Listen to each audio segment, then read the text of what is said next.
ഇന്ന് ഞാനും പാരമ്പോളും കൂടി ഒരു പേരിടലിന് പോയിട്ടോ. പോകുന്ന വഴിക്ക് വല്ലിച്ചന്റെ കടയിൽ കയറിയതാണ്. അപ്പൊ വല്ലിച്ച മുടിമിടുന്ന ഒരു ബണ്ണൊക്കെ കൊടുത്തോട്ടെ. ഇതിട്ടാൽ ഓവറാവും അമ്മേന്ന് പാരനോട് ചോദിക്കുന്നുണ്ടെങ്കിലും ഞാൻ പറഞ്ഞു ഓവറായാലേ ആളുകൾ ശ്രദ്ധിക്കുള്ളൂ, പാരമോളെ കുഴപ്പമില്ല എന്ന് പറഞ്ഞിട്ട് അതൊക്കെ ഇട്ട് കൊടുത്തിട്ട് നല്ല ഭംഗിയുണ്ടായിരുന്നു. അങ്ങനെ അതൊക്കെ ഇട്ട് കടയിൽ പോയി ശ്രീജേട്ടനോട് ചാറ്റിയും പറഞ്ഞു പോവാണ്. ശ്രീജേട്ടന് വരാൻ പറ്റില്ല കേട്ടോ, കട ആയതുകൊണ്ട് തന്നെ ആർക്കെങ്കിലും ഒരാൾക്ക് പോകാൻ പറ്റുള്ളൂ. കഴിഞ്ഞൊരു പേരിടലിന് ശ്രീജേട്ടൻ പോയി, ഞാൻ പോയില്ല. അങ്ങനെയൊക്കെ ഞങ്ങൾ അഡ്ജസ്റ്റ് ചെയ്തിട്ടാണ് ഇപ്പോൾ ഓരോ കാര്യങ്ങൾക്ക് ഇങ്ങനെ പോകുന്നത് കേട്ടോ. അച്ചുമോൻ പിന്നെ വരാൻ പറ്റില്ല, സ്കൂളിൽ പ്രാക്ടീസ് ഉണ്ട്. അങ്ങനെ നമ്മൾ ബസ്സിലാണ് പോകുന്നത് കേട്ടോ. ബസ്സിൽ അമ്മയുണ്ടായിരുന്നു. അങ്ങനെ തൃശ്ശൂർ എത്തിയപ്പോൾ എനിക്ക് ഭയങ്കര എന്താ പറയുക, ഛർദ്ദിക്കാൻ വരും കേട്ടോ എനിക്ക് ബസ്സിൽ യാത്ര ചെയ്താൽ. അപ്പോൾ അതിൻ്റെ ബുദ്ധിമുട്ട് തന്നെ എന്തെങ്കിലുമൊക്കെ കഴിക്കണമായിരുന്നു. അങ്ങനെ കഴിക്കാനായിട്ട് നമ്മൾ തൃശ്ശൂരുള്ള രാധാകൃഷ്ണയിൽ കയറി കേട്ടോ. മസാല ദോശയ്ക്ക് ഫേമസ് ആയിട്ടുള്ളൊരു സ്ഥലമാണ് കേട്ടോ തൃശ്ശൂർ രാധാകൃഷ്ണ. അങ്ങനെ അവിടെ കയറി മസാല ദോശ വാങ്ങിച്ചു. മസാല ദോശ വളരെ വലുതായിരുന്നു. ഇതറിഞ്ഞെങ്കിൽ ഞാൻ രണ്ടെണ്ണേ പറയായിരുന്നുള്ളൂ എനിക്ക് പാറുമുളക്കും കൂടി. കാരണം മസാല ദോശകളുടെ വലിപ്പം പലയിടത്തും ചെറുതാവുന്നതുകൊണ്ട് ഞാൻ വിചാരിച്ചു ചെറുതാവുമെന്ന്. പക്ഷെ ഇത് ഭയങ്കര വലുതായിരുന്നു.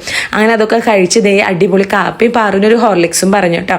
അതൊക്കെ കഴിച്ച് പിന്നെ അവിടെ നിന്ന് നമ്മൾ പേരിടലിൻ്റെ സ്ഥലത്ത് എത്തിയിട്ടോ. ബസ്സിൽ യാത്ര ചെയ്ത പാറമോൾക്കും അതെ എനിക്കും അതെ തലക്കടി കിട്ടിയ മാതിരിയാണ്, ഭയങ്കര ക്ഷീണമായിരിക്കും. അവിടെ എത്തി എല്ലാവരെയും കണ്ടു. എന്താ പറയുക, അടിപൊളി സദ്യയും പാലട പായസമൊക്കെ ഉണ്ടായിരുന്നു കേട്ടോ. അതൊക്കെ കഴിച്ചു. ഫോട്ടോ എടുക്കേണ്ട കാര്യം സത്യത്തിൽ ഞാൻ മറന്നുപോയിട്ടാ. പോരാ നേരത്താണ് ഓർമ്മ വന്നത്. അങ്ങനെ കുറച്ച് സെൽഫിയൊക്കെ എടുത്തിട്ടുണ്ടായിരുന്നു.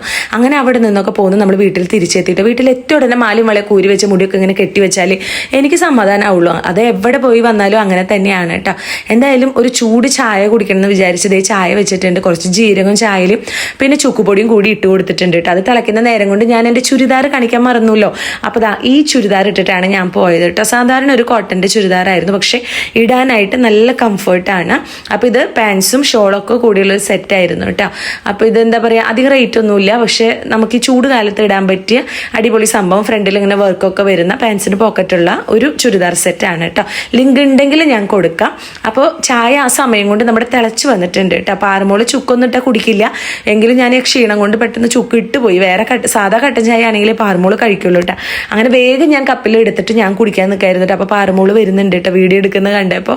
അങ്ങനെ എപ്പോഴും പാറുവിൻ്റെ കയ്യിൽ ഇപ്പോൾ ഒരു പാവ ഉണ്ടാവും കേട്ടോ. അതിനൊരു പുതപ്പിൻ്റെ ഉള്ളിൽ കെട്ടി ഇങ്ങനെ കൊണ്ട് നടക്കുന്ന കാണാം. അതിനെ ഉറക്കുകയും പാട്ട് പാടി കൊടുക്കുകയും ഒക്കെ ചെയ്യുന്ന കാണാം കേട്ടോ. അതെ, വന്ന വഴിക്ക് അതിനെ വേഗം എടുത്ത് കയ്യിൽ വെച്ചിട്ടുണ്ട്.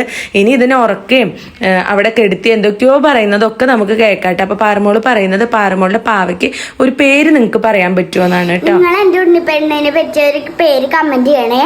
ഇത് പെണ്ണാണേ. കണ്ടോ, ഇതാണ് ഇപ്പോഴത്തെ കലാപരിപാടി. കിടക്കിയിട്ട് അച്ചമ്മയും മോളും പാവയും കൂടി കിടക്കും. ഇപ്പുറത്ത് കിടക്കുന്നത് ശാന്തക്കുട്ടി, അപ്പുറത്ത് കിടക്കുന്നത് പാറക്കുട്ടി, നടുവിൽ കിടക്കുന്നതോ പാവക്കുട്ടി. ആ പാവക്കുട്ടിക്ക് പറ്റിയൊരു പേര് കമന്റ് ചെയ്യണം കേട്ടോ.